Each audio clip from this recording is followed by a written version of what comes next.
Her stepfather grabbed her by the hair and shoved her to the ground. Emily Grace was only 22. Her beauty felt more like a curse than a blessing. Jack Turner, her mother's second husband, was a man rotten to the bone. He had lost everything to liquor and gambling. By noon that day, debt collectors were already waiting outside the shack. Jack dragged Emily out into the burning daylight. His eyes were red with rage and humiliation. "Serve them," he barked. Emily froze in terror. She could not believe what she had just heard. Her own stepfather was ordering her to give herself to the men who came to collect his debts. She shook her head. Her voice cracked. "No, I will not." That refusal lit a fuse inside Jack. The men laughed. Jack's pride shattered like glass. He threw the bottle he was holding against the wall. Shards scattered. He stomped toward Emily and slapped her so hard she fell against the wooden floor. Emily tried to crawl away. Jack kicked her ribs. She gasped for air. The men stood by, smirking at her pain. Jack's drunken fury grew hotter with every second. "You defy me," he growled. He dragged her by the arm out of the shack and into the sunlit yard. Emily's dress was already torn from the struggle. Her face bore red welts. Her arms were bruised purple. She cried out, begging for mercy, but Jack had none left to give. The debt collectors followed behind, jeering. Jack shoved Emily toward the riverbank near the ranch fields. The midday sun glared down on her pale skin, making every wound look raw. Emily sobbed. Her legs trembled. She tried to plead again. "Please, I am begging you." Jack gritted his teeth. Her words only deepened his shame. In one motion, he lifted her by the waist and hurled her into the water. The river splashed violently around her body. Emily sank beneath the surface, lungs filling with icy water. She clawed at the air, desperate for life. The current pressed her down. Her torn dress wrapped around her limbs like chains. She fought, but her strength was failing fast. The voices of the men faded into muffled echoes above the water. Her heart pounded. Her vision blurred. Was this the end? Was she doomed to die as nothing more than her stepfather's victim? Just as the darkness closed in, a shadow appeared on the riverbank. A horse snorted. Boots hit the ground. A man was rushing toward the water. He did not hesitate. He plunged into the river and grabbed her arm. Emily's body was limp, but her eyes still flickered with the will to live. The man pulled her to the shore, laying her down gently on the grass. Her chest heaved as she coughed up water.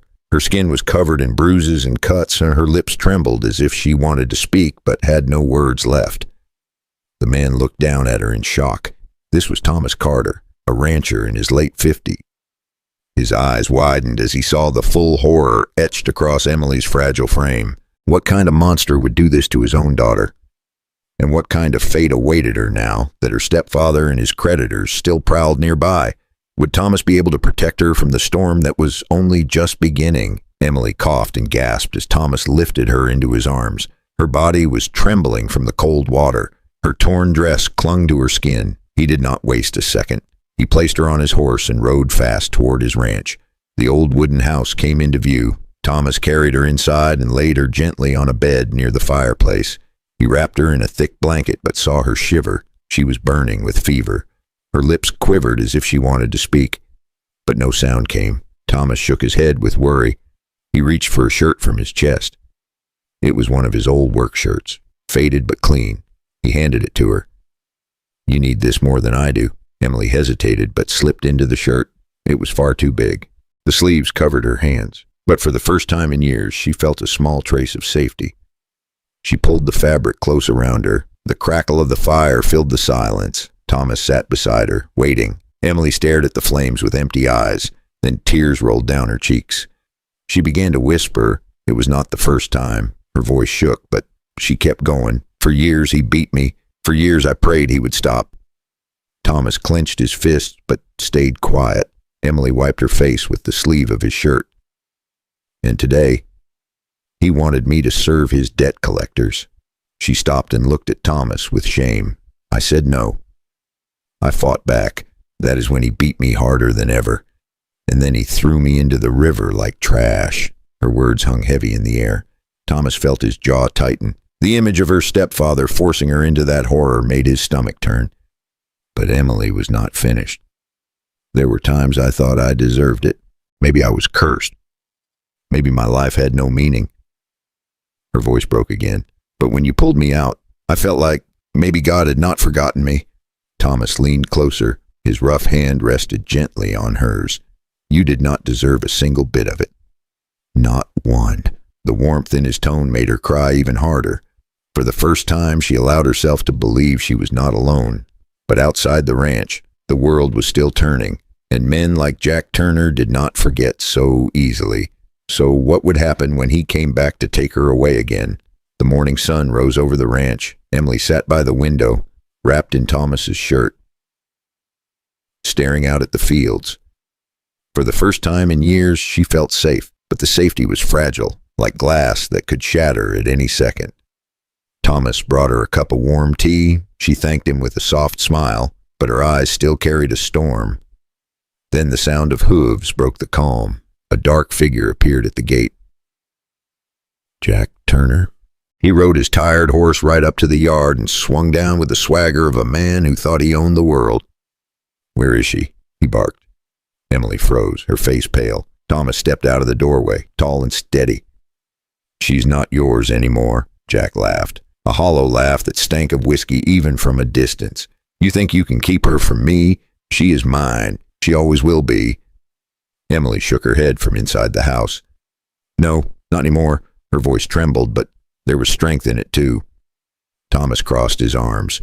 You best ride on before I lose my patience. For a moment, Jack looked like he might charge, but even in his drunken state, he knew Thomas was not a man to be trifled with. He spat on the dirt, cursed under his breath, and climbed back on his horse. As he rode away, Thomas turned to Emily. This is not over. He will come again. And worse, he will bring others. Emily's hands gripped the sleeves of the shirt tighter. What can we do? Thomas thought for a long moment. Then he said, There is one man who can help. Sheriff Hawkins. Later that day, Thomas saddled up and rode into town. The sheriff was an older man with a sharp gaze, a man who had seen the worst of the frontier and still carried himself with honor.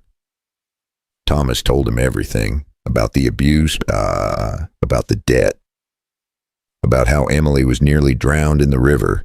The sheriff listened in silence and then nodded. Bring her under my protection. If Jack Turner shows his face again, he'll answer to the law. Thomas returned to the ranch with a bit of hope in his chest, but he also knew one thing. Men like Jack did not give up easy.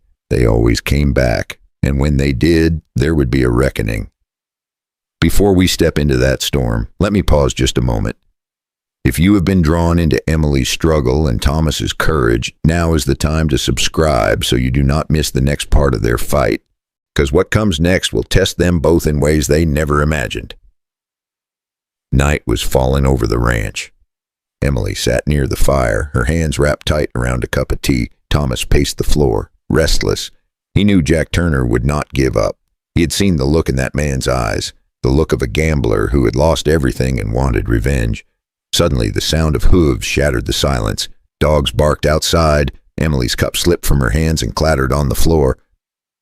Thomas grabbed his rifle and stepped onto the porch. Torches lit up the night.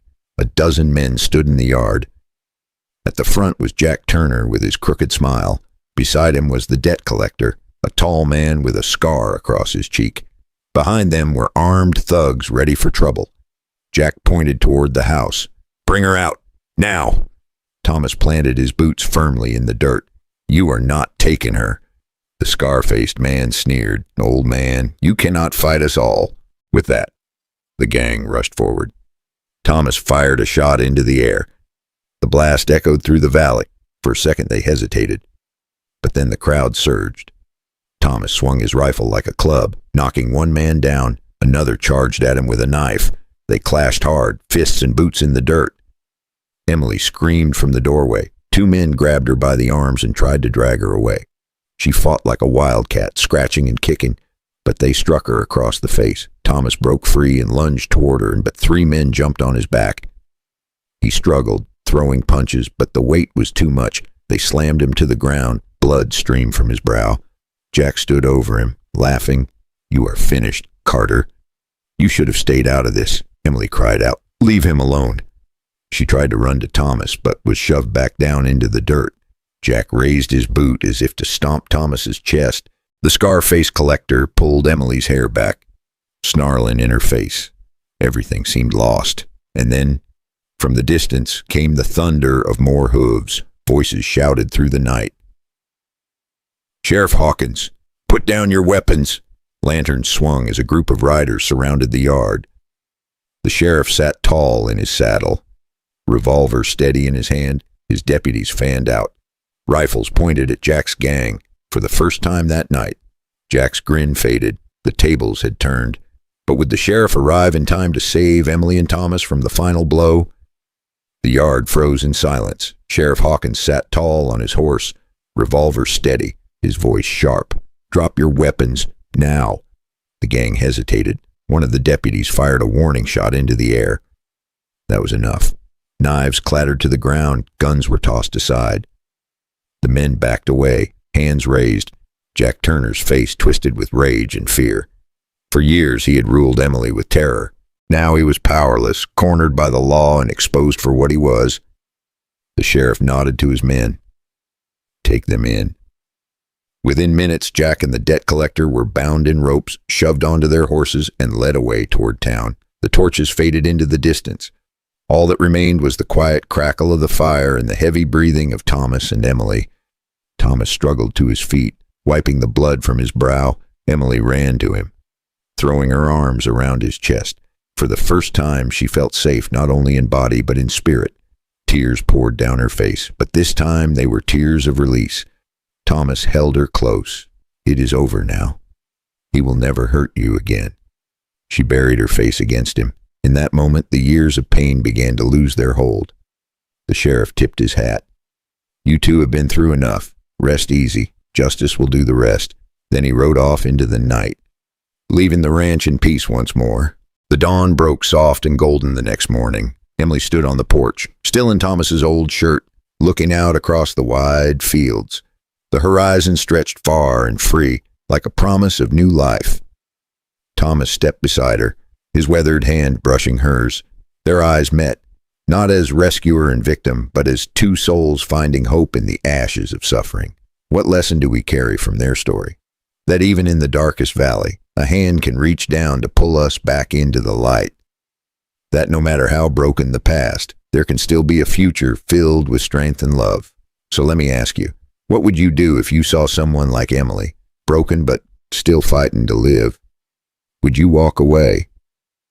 Or would you be the one to pull him from the river? If this story moved you, give this video a like, and make sure to subscribe so you do not miss the next journey we share together. Because in the Wild West and in life itself, the battles never end, but neither does hope.